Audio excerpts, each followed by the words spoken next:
tienes que dejar grabar, ¿ok? No more meows. ¿Sí? Ok, de para allá. Sorry about that.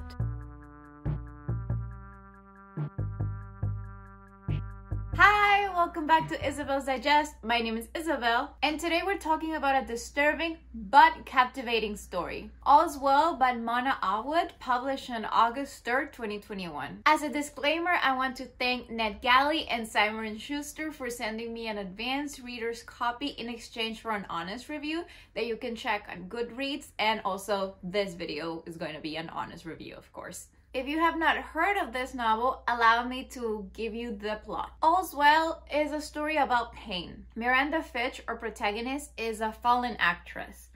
And I don't mean that in a literary sense of a fallen woman. She literally fell off a stage when she was performing. With her acting career over, she focuses on recovery, and her biggest goal and what keeps her going is putting on All's Well That Ends Well by Shakespeare for a college theater department. This job as a teacher and as a director of the play is like the only thing that keeps her going. It's the only thing that she can do to bring her closer to the theater, to the stage. Although being in front of all these young, able-bodied people, it's really painful for her recovery and for her mental state. Miranda's life is very harsh. It's very difficult to read. She lost her partner. She doesn't have any family. She doesn't have a lot of friends or things to do.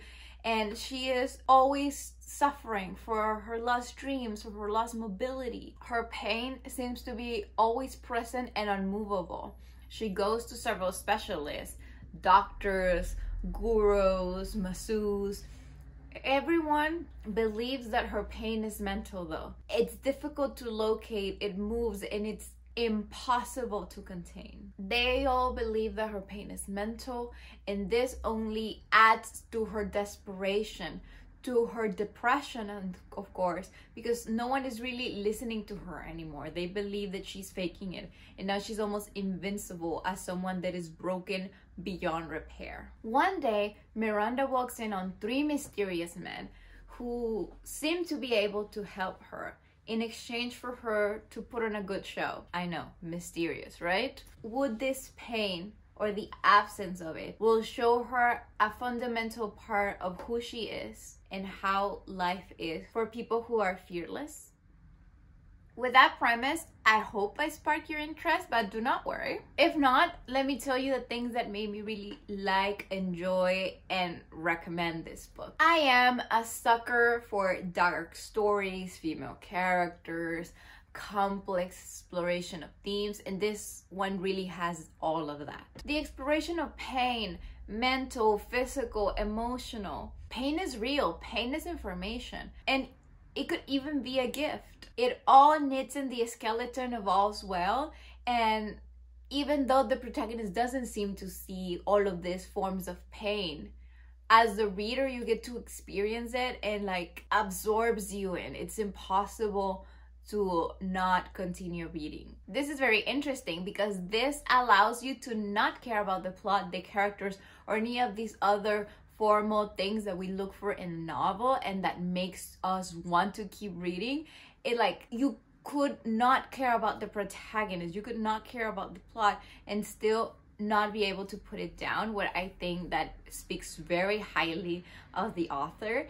And the way that Mona Awad grabs you is by using that morbid taste we tend to have for pain and other people suffering, and how they embody it and how it can make them hard, it could make them ruthless, but it could also make them invisible. And really the complexities of pain and the human nature is all represented in here. After pain, I guess the next big theme is madness and its relationship with theater. And if you are a good Shakespearean like I am, you would know that madness and theater is one of Shakespeare's favorite topics to talk about, to perform, to have, because of how interesting it is. we see the theater as this mini ecosystem of the actual world, but there are certain things that can only happen in theater, and there's this depth that as a viewer you get to see but also do not get to see in our everyday lives. It's like, it's a thing.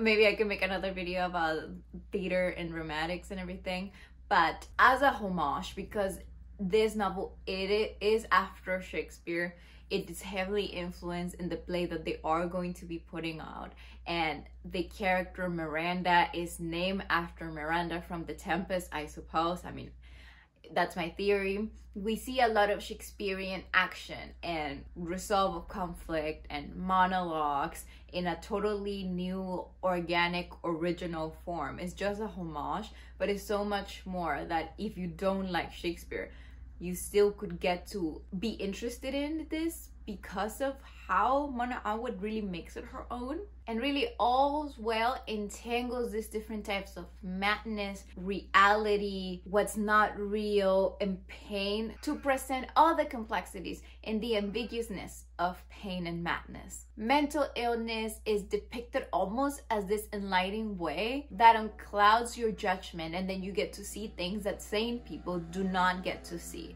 Or maybe you get to see things that able-bodied people cannot get to see. It's very interesting. It might be triggering for some people, I'll just put it out there, but this is not a book that really depicts violence. It's very psychological, if that's what you're looking for, instead of rather more violent novels. In true Shakespearean fashion, we have a magical element, we have a trio of magical figures like the witches, and this kind of magical element moves the plot and saves our protagonist but really dooms our protagonist. Additionally, the theater, the madness, it all unfolds in the end when they're putting out the play, and I think it's very interesting to see that. And this novel is definitely one of those novels that you need to reread the ending, and I think it's gripping from the very beginning until the end.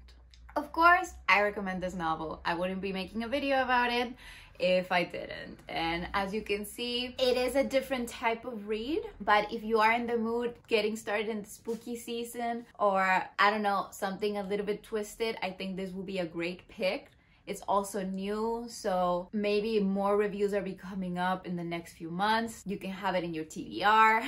I just think Mona Awad is amazing in creating these twisted narratives that can exist without you feeling compassionate about the main character. I mean, I felt very empathetical with the main character, but there was this moment when I wasn't reading for her.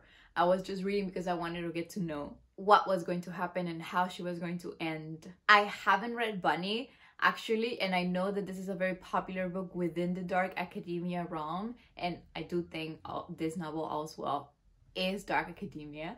But I think that after this, I would really want to give Bunny a chance. I know that it's slightly more violent, but it's also disturbing like this novel, and it's good. Mona Awad is good. If you're a Shakespearean like me, you're probably gonna like this. If you like dark twisted stories, you're probably gonna like this. If you like dark academia, you're probably gonna like this.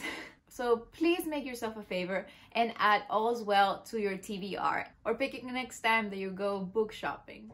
So that is all from me. A very short video, I know, but there are some things going on in my life right now. I'll keep you posted later. But thanks for watching. I would love if you could subscribe to this channel, like and comment this video or any other of my videos, because I put a lot of effort and I love sharing all of this with you. So I would like to reach out more people in the future. Keep reading, and when you're not, follow me on all my social media, link down below. As usual, I am new in Storygraph and no one is following me there, so please do if you have Storygraph. And I'm always available on Instagram for chatting. I'll see you all next week. Bye!